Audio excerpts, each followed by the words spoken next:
नमस्ते। क्या यह संयोग है कि पाकिस्तान की बमबारी के ठीक बीच भारत अफगानिस्तान में जिंदगी बचाने वाली मदद भेज रहा है? क्या यह इत्तेफाक है कि जब इस्लामाबाद तालिबान को धमका रहा है, उसी वक्त काबुल भारत की ओर भरोसे से देख रहा है? क्या यह महज मानवता है या इसके पीछे एक बहुत गहरी रणनीति धड़क रही है? आखिर क्यों पाकिस्तान के जनरल मुनीर को यह छोटी सी दवाइयों की खेप भी अपने सिंहासन के लिए खतरा लग रही है? सवाल अनगिनत हैं, लेकिन हर सवाल का जवाब एक ही दिशा में जाता है। दक्षिण एशिया का पूरा समीकरण उलट चुका है और पाकिस्तान उसके केंद्र से बाहर फेंका जा चुका है। इस हफ्ते भारत ने तालिबान सरकार को 73 टन जीवन रक्षक दवाइयां और वैक्सीन भेजी। कागजों में यह मानवीय सहायता है, पर जमीनी हकीकत यह है कि यह भारत के उस बड़े खेल का हिस्सा है जिसमें नई दिल्ली बिना किसी शोर शराबे के काबुल के दिल में फिर से लौट रही है। अफगानिस्तान आज भी भू राजनीति की विश्व राजधानी है। जो इसे जीत लेता है वह दक्षिण और मध्य एशिया दोनों का खेल नियंत्रित करता है। यही जगह कभी पाकिस्तान की स्ट्रेटेजिक डेप्थ थी। आज उसी जगह भारत कदम दर कदम बिना गोली चलाए पाकिस्तान को धकेल रहा है। काबुल में दवाइयों की यह खेप उस समय पहुंची जब पाकिस्तान ने अफगानिस्तान पर हवाई हमले किए। खोस्त पख्तिका और कुनार में पाकिस्तानी सेना ने रात के अंधेरे में बम बरसाए। तालिबान के मुताबिक इन हमलों में 9 बच्चों और 1 महिला की मौत हो गई। पाकिस्तान ने अपने घर के आतंकवाद का बदला लेने के नाम पर सीमा पार बम फेंके, जबकि सच यह है कि जनरल मुनीर अपनी नाकामियों का ठीकरा अफगानिस्तान पर फोड़ रहे हैं। पाकिस्तान की अर्थव्यवस्था टूटी हुई है, राजनीति टूटी हुई है और सेना का मनोबल भी टूटा है और अब देश की पूरी इज्जत टूट रही है। और ऐसे में तालिबान पर बमबारी उनके लिए सिर्फ एक मनोवैज्ञानिक सहारा है, बिल्कुल उसी तरह जैसे डूबता आदमी तिनके को थामता है। पर उस तिनके से मुनीर काबुल में आग लगा बैठा। लेकिन दूसरी तरफ भारत क्या करता है? भारत काबुल में दवाई पहुंचाता है। भारत अफगान बच्चों की जिंदगी बचाता है। भारत उन अस्पतालों को सपोर्ट करता है जो वर्षों से दवाइयों की कमी से जूझ रहे हैं। और यह मदद अचानक नहीं आई है।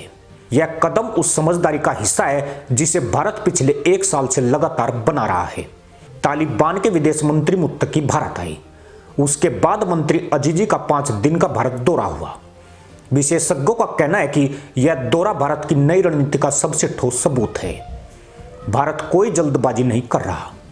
वह धीरे धीरे संयम से पूरी सावधानी के साथ अफगानिस्तान में दोबारा अपनी जगह बना रहा है। जिस जगह से वह 2021 में जबरन हटाया गया था, वहां अब काबुल खुद हाथ बढ़ाकर भारत को बुला रहा है। दुबई में भारत की जाइडस लाइफ साइंसेज और अफगानिस्तान के रोफेज इंटरनेशनल के बीच $100 मिलियन का समझौता हुआ है। दवा निर्माण, एक्सपोर्ट और टेक्नोलॉजी ट्रांसफर का वादा भी। यह कोई साधारण डील नहीं है, बल्कि अफगानिस्तान की अर्थव्यवस्था को स्थिरता देने वाला और भारत को काबुल की इंडस्ट्री में स्थायी उपस्थिति दिलाने वाला मास्टर स्ट्रोक है। पाकिस्तान जब तालिबान को धमका रहा है, उसी समय भारत तालिबान की अर्थव्यवस्था में प्रवेश कर रहा है। यह वही रणनीति है जो अमेरिका ने 20 साल में भी नहीं समझी, चीन ने भी नहीं समझी। फौज से नहीं, भरोसे से अफगानिस्तान जीता जाता है। अब जरा पाकिस्तान की हालत देखिए। एक तरफ वह अफगान शरणार्थियों को जबरन निकाल रहा है। हजारों परिवार सीमा पर ठिठुर रहे हैं। उनके पास घर नहीं, खाना नहीं, सुरक्षा भी नहीं है। पाकिस्तान इन्हें बोझ बता रहा है, क्योंकि अब उसके पास उन्हें खिलाने के पैसे नहीं हैं। जिस पाकिस्तान ने तालिबान को जन्म दिया, उन्हें हथियार दिए, उन्हें पाला, आज वही पाकिस्तान उन्हीं लोगों को अपने देश से बाहर धकेल रहा है। यह वही दिन है जिसका डर अफगान जनजातियों ने हमेशा जताया था कि पाकिस्तान उनका इस्तेमाल करने के बाद उन्हें कचरे की तरह फेंक देगा। काबुल इस बर्ताव को भूलने वाला नहीं है। तालिबान का गुस्सा पहली बार खुले मंचों पर दिखाई दे रहा है। वे पाकिस्तान को खुले तौर पर चेतावनी दे रहे हैं कि उनकी सरजमीन पर बमबारी की गई तो जवाब दिया जाएगा। और जवाब तालिबान अंदाज में, जिसका अंदाजा पाकिस्तान को 2007-14 में हो चुका है।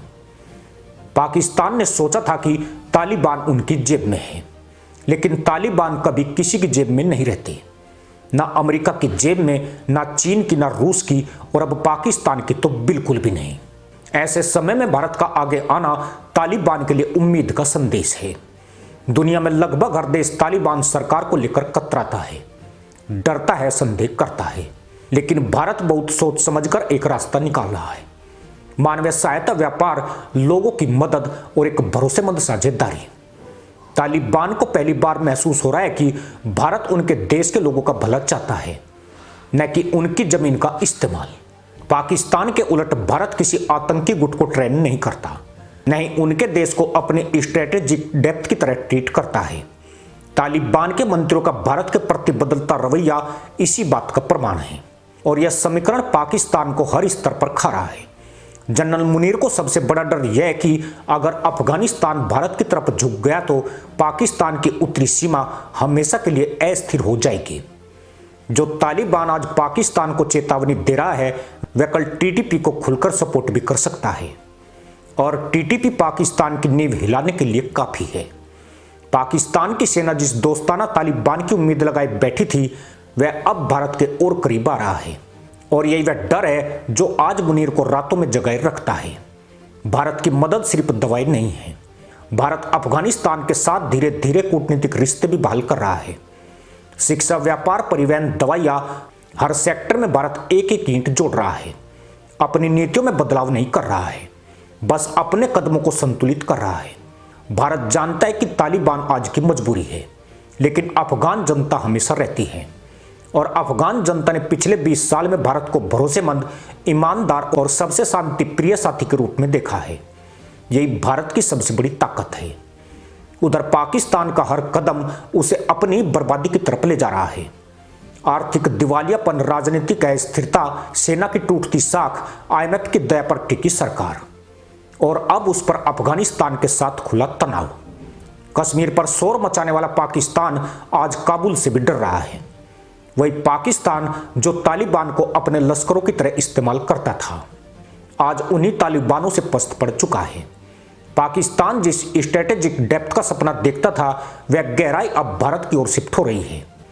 तालिबान को पहली बार एहसास हुआ है कि पाकिस्तान सिर्फ उपयोग करता है, लेकिन भारत मदद देता है।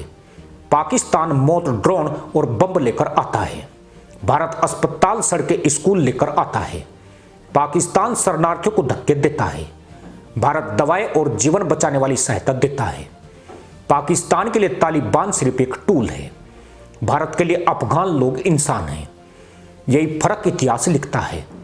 दक्षिण एशिया का नया समीकरण बिल्कुल साफ है। पाकिस्तान की बमबारी ने तालिबान के दिल में अविश्वास बो दिया, भारत की मदद ने भरोसा बो दिया। जो देश भरोसा बोता है, वही भविष्य काटता है।